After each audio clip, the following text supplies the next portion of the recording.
Queremos a esta hora saludar a Estanislao Nistal en la sección Intercambio de Econoticias. El virólogo y profesor de microbiología de la Universidad CEU de San Pablo en Madrid, España, está con nosotros a esta hora en línea y vamos a compartir esta entrevista junto al gerente de Ecos del Conveima, Juan Pablo Sánchez. ¿Qué es la inmunidad cruzada? Es una de esas preguntas que tienen nuestros oyentes y seguidores. Juan Pablo. Saludamos al doctor Estanislao Nistal, es un virólogo muy importante en España, quien nos va a explicar este fenómeno de la inmunidad cruzada contra el COVID-19. Doctor Estanislao, muy buenos días, buenas tardes en España, bienvenido a la emisora Ecos del Conveima en Ibagué, Colombia. Buenos días Colombia, buenas tardes aquí en España. Doctor Nistal, ¿qué es la inmunidad cruzada y cuáles son los tipos de inmunidad cruzada que hay o los tipos de inmunidad que tenemos los seres humanos contra los diferentes virus e infecciones? Bueno, para entender lo que es la inmunidad cruzada habría primero que explicar cuáles son las partes de la inmunidad y a qué se refiere la inmunidad cruzada cuando se habla de cruzamiento. La inmunidad está compuesta principalmente de dos partes, que serían la inmunidad innata, que está presente en prácticamente todas las células de nuestro cuerpo y que tiene que ver con la defensa frente a cualquier agente infeccioso que trata de entrar en nuestro cuerpo, y nos enfrentamos a diario a cientos, miles de agentes infecciosos. Esta inmunidad innata previene la mayor parte de las infecciones. Hay algunos agentes infecciosos que son capaces de saltársela, y cuando se la saltan se enfrentan, o nos enfrentamos a la enfermedad, y para tratar de luchar contra esa enfermedad contamos con un tipo de inmunidad que es ya más específica, que se llama inmunidad adaptativa. Esa inmunidad adaptativa está especializada en epítopos, en trocitos del agente infeccioso que nos infecta, y que de alguna manera determinan, por un lado, lo que se llama la respuesta humoral, que es la que está basada en los anticuerpos y es la que en principio se estimula con las vacunas y bueno, pues cuando tenemos una infección. Y por otro lado tendríamos la inmunidad celular. La inmunidad celular son unas células que se llaman linfocitos T, y esos linfocitos, uno de esos linfocitos se llaman linfocitos T CD8, que en vez de producir anticuerpos que a su vez se peguen sobre los microorganismos, los CD8 lo que hacen son como unas células ejército, militares, ¿no? que atacan aquellas células que se encuentren infectadas en nuestro organismo tras reconocer en ellas fragmentos del virus o del microorganismo que las esté infectando. Entonces, apoyando a estas linfocitos T, CD8, que matan a las células infectadas, y apoyando a los linfocitos B, que son los que producen los anticuerpos, hay otras células que se llaman linfocitos T, CD4, que lo que hacen es estimular a ambas. Bueno, pues una vez tenemos eso en mente, cuando estamos hablando de inmunidad cruzada, estamos hablando de la capacidad de algunos de esos linfocitos que han sido entrenados con anterioridad en el pasado, tras haber sufrido el organismo de la persona que los posea una infección por otro coronavirus distinto al SARS coronavirus 2, pues este coronavirus ha estimulado a estos linfocitos, tanto T como a lo mejor posiblemente algún B, y ha producido una memoria inmunológica que ha prevalecido en el tiempo y que de alguna manera, no de una manera muy efectiva, pero de alguna manera condiciona a que algunas personas tengan algún linfocito capaz de reconocer tanto al coronavirus antiguo frente al cual se ha enfrentado como a este coronavirus nuevo. Doctor, ¿en qué se diferencia en la inmunidad adaptativa la inmunidad humoral a la inmunidad celular? Sí. En la inmunidad adaptativa, la inmunidad humoral se refiere pues, a los factores que se secretan al suero, ¿vale? Y se refiere a los anticuerpos. Hay unas células que se llaman linfocitos B, de Barcelona o de Bogotá. Bueno, pues esos linfocitos B que se secretan al medio son esos anticuerpos producidos por los linfocitos B que se secretan al medio, son unas proteínas que estarían en continua alerta en caso de enfrentarse o de encontrar o de reconocer a un virus, se pegarían a él y actuarían como un velcro, una pegatina, una marca que impediría que ese virus entrase dentro de nuestras células. En cambio, los linfocitos T no producen esos anticuerpos. Los linfocitos T, cuando se activan, reconocen trocitos del virus que están presentes en una célula infectada y lo que hacen es atacar esa célula. Los linfocitos TCD8 atacan esas células y matando a esa célula, pues muerto el perro, se acabó la rabia. Se acabó la célula, se acabó el virus que se replica dentro de ella. Pero cuando usted dice que en la inmunidad adaptativa de los seres humanos hay la posibilidad de la memoria, ¿tenemos que haber adquirido otro de los 6 tipos de coronavirus de los 7 que existen en el mundo? ¿O puede ser que uno tenga una simple gripa y ya con eso pueda desplegar inmunidad cruzada? No, para tener inmunidad cruzada ha tenido, como usted bien dice, ha tenido uno que sufrir una infección por un coronavirus, y no solo eso, sino que ha tenido que generar, no solamente infectarse, sino generar una buena inmunidad y una buena memoria a largo plazo para ser capaz ahora de reconocer esto. Esto solamente es posible por la homología que hay, por la similitud que hay en algunas de las proteínas de los coronavirus que nos hemos enfrentado anteriormente con este coronavirus. Para hacerle una comparación, este virus se parece, el 80% de este virus parece mucho al SARS del año 2003, pero ese virus solamente lo contrajeron 8.000 personas en todo el mundo, muy pocos colombianos, muy pocos españoles, muy pocos latinoamericanos. Sin embargo, hay otros coronavirus, otros beta coronavirus del género beta coronavirus que sí que son más comunes, y que, por ejemplo, hay uno que se llama OC43, que bueno, pues produce catarros normales y que tiene trocitos de proteínas, en torno al 40% de su genoma, sí. Produce proteínas que tienen cierta homología con este virus que estamos enfrentándonos ahora. Y esa inmunidad es la que nos protegería, de alguna manera, esa similitud en el reconocimiento de aquel virus que nos produce catarros, es lo que nos produciría la capacidad de defendernos frente a este. ¿Y en qué se diferencia? ¿Y cómo hacemos para saber si hemos adquirido otros coronavirus para poder tener más defensas contra el COVID-19? Pues es una gran pregunta, porque es algo que normalmente no se suele mirar. Hay que hacerse un examen molecular. Sí, habría que hacer, supongo que en Colombia también estén haciendo estas pruebas rápidas o los test rápidos. Bueno, pues habría que tener un test rápido, pero... para que le miren todos los virus que uno tiene en el cuerpo o ha tenido, me imagino.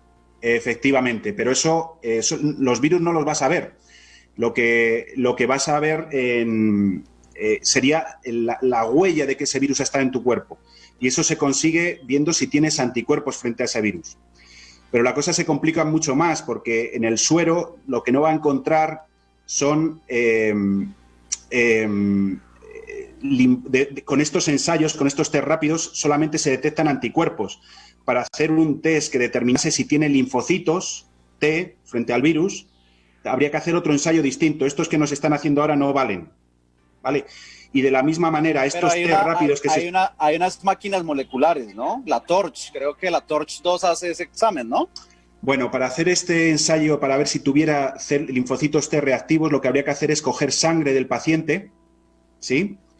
Con esa sangre del paciente la tendría usted que estimular con un péptido específico, o bien del coronavirus pasado o bien de este coronavirus, y ver si esa sangre, o sea, ese péptido lo tendría que presentar alguna célula, por ejemplo, pues los macrófagos, las células dendríticas, incluso los linfocitos B podrían presentar antígeno, y ese antígeno podría ser reconocido por el linfocito T, o CD8 o CD4, y de esa manera inducir la expresión de unos genes, como por ejemplo TNF-alfa o interferón gamma, y usted debería de ser capaz de detectar esta citoquina, esta molécula que secreta el linfocito activado, y de esa manera sugerir que tiene linfocitos que están reaccionando a ese péptido. Esa es una prueba que se puede hacer en el laboratorio cuando lo tenemos a punto, pero no es una cosa tan rápida como estos test que tenemos ahora.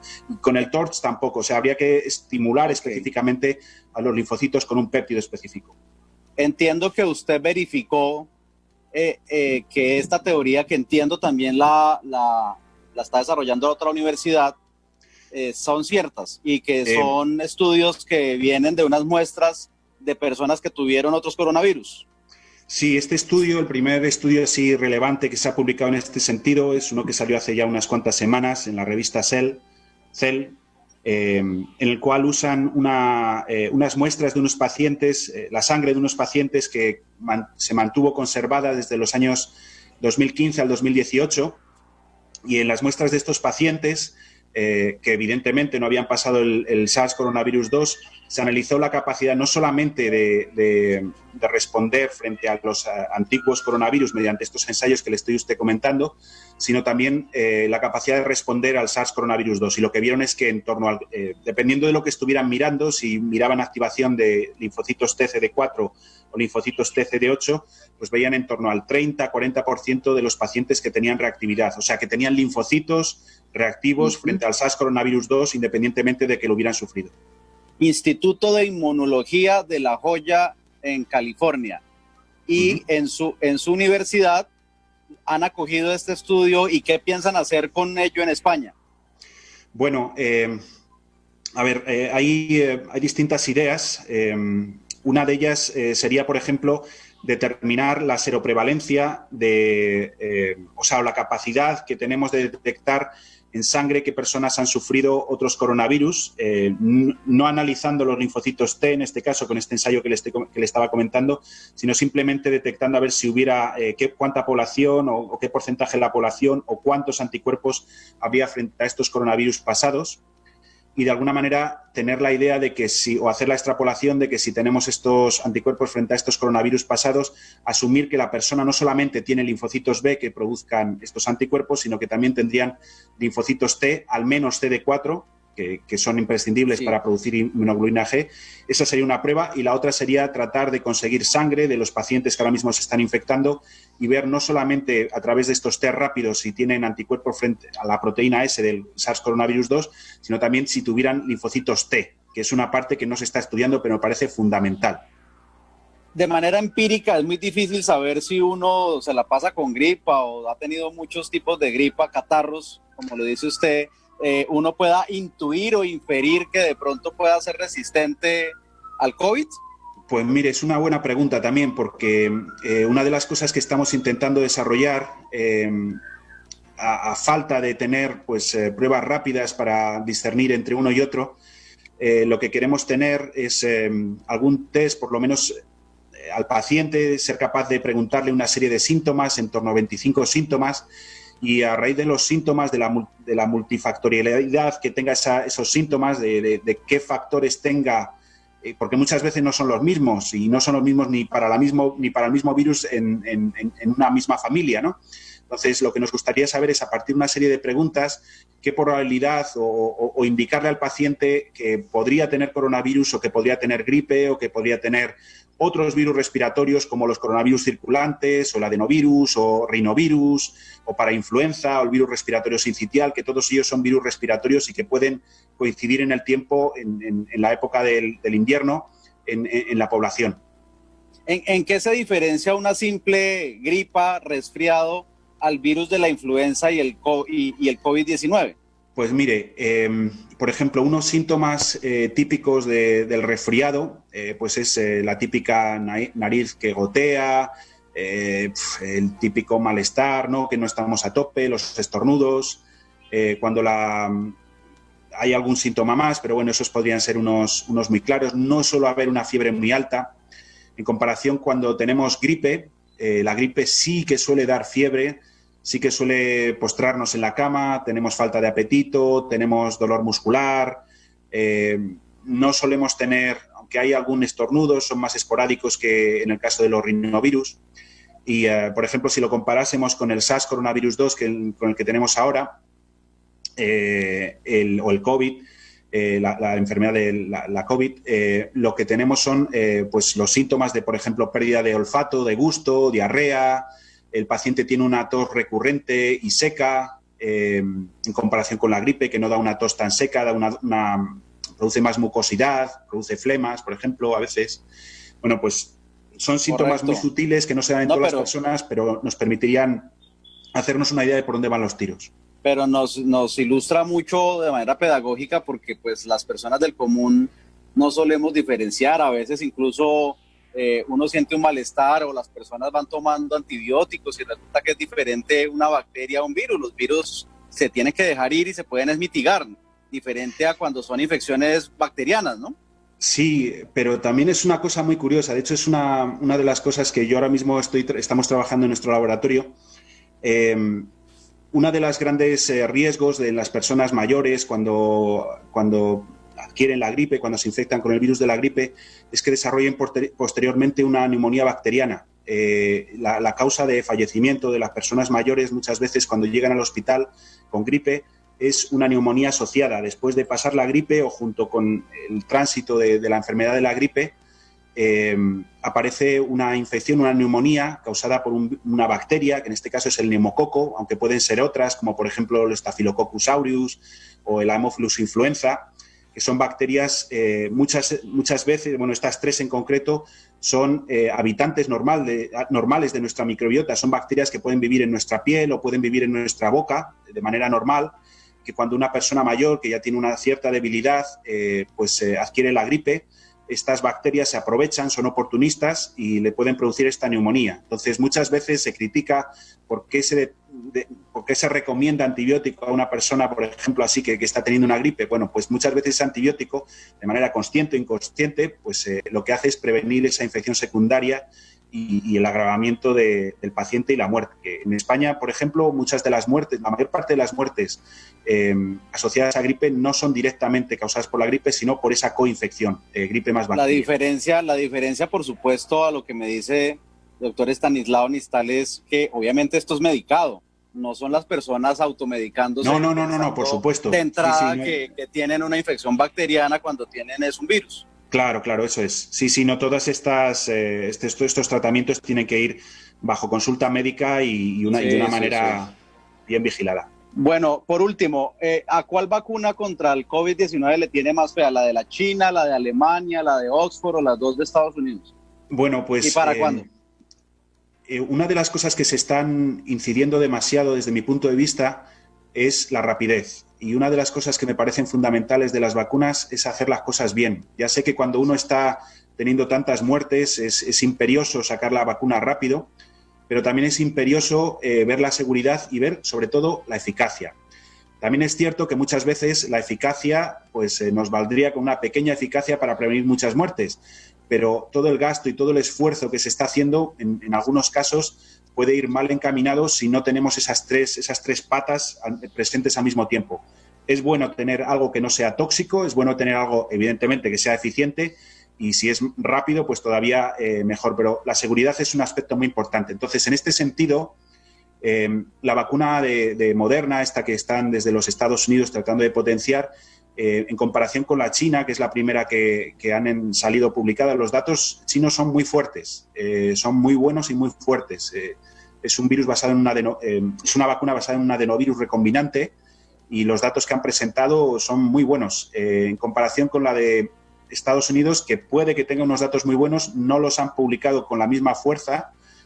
Sí que han hecho una campaña de marketing, la empresa que lo produce ha subido mucho en bolsa, pero pues me da un poco, es una vacuna muy experimental, puede que funcione, pero por las características que tiene, puede que sea menos potente, habría que ver los datos, pero menos potente que la que están desarrollando los chinos.